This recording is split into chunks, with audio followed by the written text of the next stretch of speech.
সম্মানিত শিক্ষকবৃন্দ, আসসালামু আলাইকুম। আশা করছি সবাই ভালো আছেন, সুস্থ আছেন এবং নিরাপদে আছেন। নতুন ভিডিওতে সবাইকে স্বাগত জানাচ্ছি। IPEMIS অর্থাৎ integrated primary education management information সিস্টেমে আমরা প্রত্যেকের তথ্যগুলো ফিল আপ করেছি এবং সেই তথ্যগুলো আমরা সহকারী শিক্ষক হিসাবে এবং প্রধান শিক্ষক হিসাবে আমাদের প্রোফাইল আপডেট করেছি এবং সেখানে যে 6টি ফিল্ড রয়েছে সেই 6টি ফিল্ড আমরা পূর্ণ করেছি এবং তা অলরেডি আমরা সাবমিট করে দিয়েছি। সহকারী শিক্ষক হিসাবে যদি সাবমিট করে থাকি সেটা হচ্ছে আমাদের প্রধান শিক্ষকের আইডিতে জমা আছে। তো একজন প্রধান শিক্ষক তার সহকারী শিক্ষকের পাঠানো তথ্যগুলো তার আইডিতে কি করবেন, আর প্রধান শিক্ষক যে তথ্যগুলো তার প্রোফাইল ফিল আপ করে সাবমিট করেছেন সেটি তার সহকারী উপজেলা শিক্ষক অফিসার মহোদয়ের আইডিতে আছেন। তো এখন সহকারী শিক্ষকের যে তথ্যগুলো সেই তথ্যগুলো প্রধান শিক্ষক কিভাবে অনুমোদন দিবেন, আমার আজকের ভিডিওটি এই নিয়ে সাজানো হয়েছে। আশা করছি শেষ পর্যন্ত সঙ্গে থাকবেন। চলে যাচ্ছি মূল টিউটোরিয়ালে যাবার আগে বলছি, যদি আপনি আমার চ্যানেলে নতুন হয়ে থাকেন বা চ্যানেল সাবস্ক্রাইব বাটনটা সাবস্ক্রাইব করে পরবর্তী ভিডিও দেখার জন্য সঙ্গেই থাকুন। আমি একজন প্রধান শিক্ষকের আইডিতে এখন প্রবেশ করেছি। এটি হচ্ছে IPEMIS এর প্রধান শিক্ষকের ড্যাশবোর্ড। এই যে এটি হচ্ছে প্রধান শিক্ষকের ড্যাশবোর্ড। দেখুন এখানে আবেদনের তালিকা আছে, শিক্ষক ব্যবস্থাপনা আছে, বিদ্যালয়ের তথ্য আছে, প্রোফাইল আপডেট আছে, শিক্ষার্থীর সারাংশ আছে, বার্ষিক সুমারি আছে, বার্ষিক পাঠ্যপুস্তক বিবরণ আছে। দেখুন সবচেয়ে উপরে যেটা আছে সেটা হচ্ছে আবেদনের তালিকা।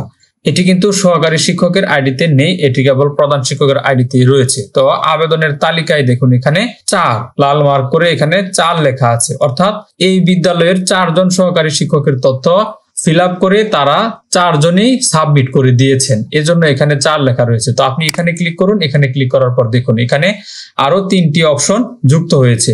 পেন্ডিং আবেদন সমূহ, আমার আবেদন সমূহের ইতিহাস। তো পেন্ডিং আবেদন সমূহ, আমরা এখন পেন্ডিং আবেদন সমূহ দেখবো। পেন্ডিং আবেদন সমূহের মধ্যে রয়েছে 4টি আবেদন। তো পেন্ডিং আবেদন সমূহতে আমি ক্লিক করে দিলাম। ক্লিক করে দিয়ে দেওয়ার পর দেখুন এই যে পেন্ডিং আবেদন সমূহ, এখানে যে সকল সহকারী শিক্ষকরা তাদের প্রোফাইল আপডেট করে সাবমিট করে দিয়েছেন তারা তার প্রধান শিক্ষকের আইডিতে এখন সেগুলো জমা আছে। দেখুন পেন্ডিং অবস্থায় আছে। কেন পেন্ডিং অবস্থায় আছে? কারণ প্রধান শিক্ষকের এখনো অনুমতি দেওয়া বাকি আছে। তো শিক্ষক আপডেটের তথ্য দেখুন এখানে মোহাম্মদ আলমগীর ভূঁইয়া সহকারী শিক্ষক বালুয়াকান্দি সরকারি প্রাথমিক বিদ্যালয়। তো এখানে রয়েছে দেখুন এখানে অপেক্ষমান আবার রিভিউ করুন, এই দুটি কথা রয়েছে। তো এখানে দেখুন আরো যে শিক্ষক রয়েছে তাদেরটাও এখানে পেন্ডিং অবস্থায় রয়েছে, অর্থাৎ 4টা এন্ট্রির মধ্যে 1 থেকে 4 পর্যন্ত দেখা যাচ্ছে, অর্থাৎ 4টাই পাঠিয়েছে এবং 4টাই এখনো অনুমতির অপেক্ষায় আছে।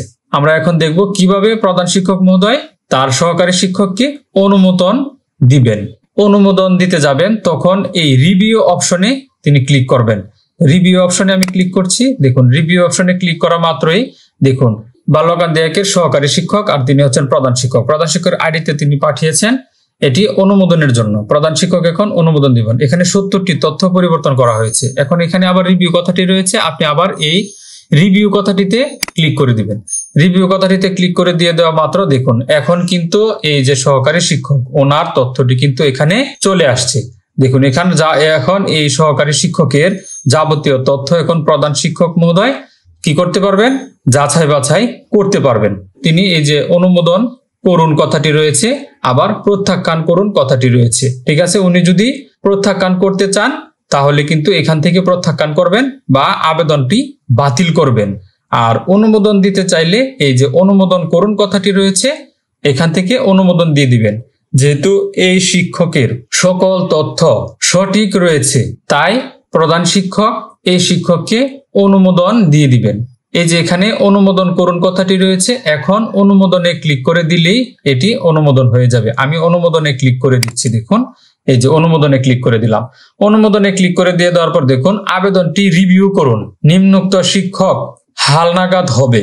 দেখুন এই শিক্ষক হালনাগাদ হবে তাই আবেদনটি রিভিউ করার কথা বলছে। দেখুন এখান থেকে। তো এখন এটি আসার পরে এখানে অনুগ্রহপূর্বক আপনার মতামত দিন। প্রধান শিক্ষক সেখানে একটা কিছু লিখতে হবে। ঠিক আছে, না লিখলে এই যে নিশ্চিত করুন কথাটি হাইড হয়ে আছে, এই নিশ্চিত করুন কথাটি এখানে আসবে না। ঠিক আছে, যে কোনো একটি মন্তব্য তিনি করতে পারেন। তো এখানে আমি একটি মন্তব্য করে দিচ্ছি, ধন্যবাদ, এটি লিখে দিলাম। তো আপনি এখানে যে কোনো একটি মন্তব্য আপনি লিখতে পারেন। না লিখলে এখানে নিশ্চিত করুন কথাটি সবুজ হবে না। এই যে এখন নিশ্চিত করুন কথাটি সবুজ হয়েছে। তো এবার যখন আপনি এখানে ক্লিক করে দিবেন, দেখুন আমি ক্লিক করে দিচ্ছি। ক্লিক করে দিয়ে দেওয়ার পর এই শিক্ষক কিন্তু এখন অনুমোদন হয়ে গেছে। দেখুন, নিম্নোক্ত শিক্ষক হালনাগাদ করার আবেদনটি সফলভাবে রিভিউ করা হয়েছে এবং পরবর্তী রিভিউয়ারের কাছে পাঠানো হয়েছে। অর্থাৎ একজন সহকারী শিক্ষকের প্রথম রিভিউয়ার হচ্ছে তার বিদ্যালয়ের প্রধান শিক্ষক, আর পরবর্তী রিভিউয়ার হচ্ছে তার সম্মানিত সহকারী উপজেলা শিক্ষা অফিসার মহোদয়। আর একজন প্রধান শিক্ষকের প্রথম রিভিউয়ার হচ্ছে তার সম্মানিত সহকারী উপজেলা শিক্ষা অফিসার মহোদয়। আশা করছি বিষয়টি বুঝতে পেরেছেন। তো দেখুন, এখন নিচে লেখা আছে পেন্ডিং আবেদনের তালিকায় ফিরুন, বা এখানে লেখা আছে আবেদন সমূহের ইতিহাসে ফিরুন। তা আপনি ইচ্ছা করলে এখান থেকে আরো যে পেন্ডিং আবেদনগুলো রয়েছে সেগুলোতেও যেতে পারেন, আবার এখানে আবেদনের ইতিহাসেও ফিরে যেতে পারেন। দেখুন, আমি যখন এই শিক্ষককে অনুমোদন দিয়ে দিলাম তখন এখানে পেন্ডিং আবেদন সমূহ আগে ছিল 4টি, এখন কিন্তু 3টি হয়ে গেছে। অর্থাৎ একজনেরটা কি হয়েছে, অনুমোদন দেওয়া হয়ে গেছে। তাহলে চলুন আমরা পেন্ডিং আবেদনের তালিকায় দেখে আসি। আমি এখানে ক্লিক করে দিলাম। দেখুন, এখন কিন্তু এখানে 3 জনেরটা রয়েছে। দেখুন, এই যে 1 2 3, আগে ছিল 4 জন। একজন সহকারী শিক্ষকেরটা প্রধান শিক্ষক সাহেব অনুমোদন দিয়ে দিয়েছেন। আশা করছি একজন প্রধান শিক্ষক তার বিদ্যালয়ের সকল সহকারী শিক্ষকদের সকল পেন্ডিং আবেদন সমূহের অনুমোদন দিতে পারবেন। তো ভিডিওটি যদি ভালো লেগে থাকে তাহলে লাইক করবেন, কমেন্টস করবেন এবং শেয়ার করে অন্যকে দেখার সুযোগ করে দিবেন। ভালো থাকবেন, সুস্থ থাকবেন এবং নিরাপদে থাকবেন। ধন্যবাদ সবাইকে।